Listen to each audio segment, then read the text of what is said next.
Hello and welcome to day 6 of the PsychMatters video installments.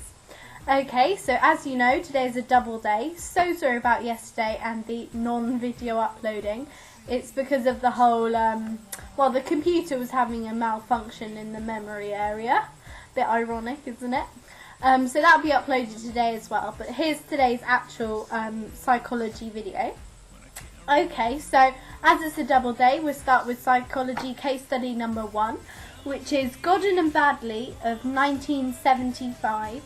The aim of this was to see if people who learn and are tested in the same environment will recall more information than those who learn and are tested in different environments.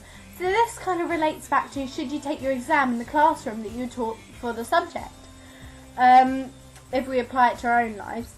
So the method is, participants were deep sea divers. They were divided into 4 groups. All of the groups were given the same list of words to learn. Group 1 had to learn underwater and recall underwater. Group 2 had to learn underwater and recall on the shore. Group 3 had to learn on the shore and recall on the shore. Group 4 had to learn on the shore and recall underwater. Whew. So there we can see it's a mixed measures sort of scenario there. The results of this, groups 1 and 3 recalled 40% more words than groups 2 and 4. So those were the groups that recalled the information in the same place that they'd learnt it. A conclusion, recall of information will be better if it happens in the same context of learning that takes place. So basically, if you want to do well in your exams, you should do it in the classroom that you taught that subject. Because it's with this associated memory, whether or not where we are affects how we learn, that sort of thing. So the aim of this study was to recall the same environment and see how they recall it.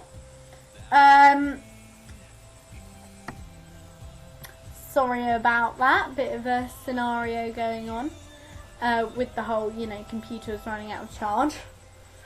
Right, anyway, so where was I? The method was you had to learn the information in the place that you were going to recall it or not, kind of thing. And the results were groups 1 and 3, so the ones that learned it and recalled it in the same place had the better recall percentage. Conclusion, recall of information will be better if it happens in the same context that learning takes place. So as we know, context means the general setting or environment in which activities happen.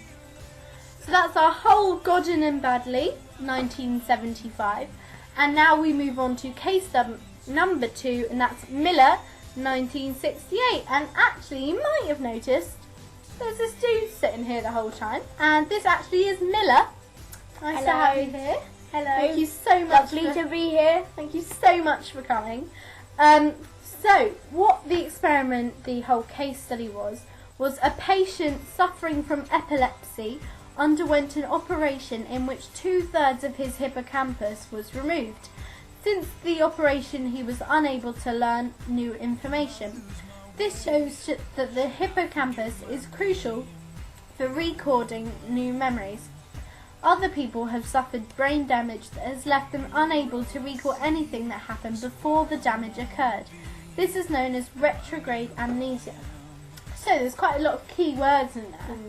So if we look first at anterograde amnesia, this means being unable to learn new information after suffering a brain damage. Hippocampus, a brain structure that is crucial for memory. And retrograde amnesia, loss of memory for events that happened before brain damage occurred. Okay, well, your friends Russell and Nathan, they also did a similar experiment, and that was in 1946. A 22-year-old patient had fallen from his motorcycle, banged his head and suffered severe concussion. Although x-rays showed no fracture of the skull, he could not recall any events that had happened for 2 years prior to the accident. So actually, that's a whole case study. They've classed that as almost 2 for the price of 1 there. Miller, thank you so much, and Russell and Nathan there. Okay, so that's all about brain damage and forgetting and different types of amnesia. So that's all about how the brain structure itself affects our memory and our recall. So that's it for today. That's our 2 case study double extravaganza. Thank you so much again, Miller. Thank you so much. Great to be here. And we'll see you tomorrow for another case study.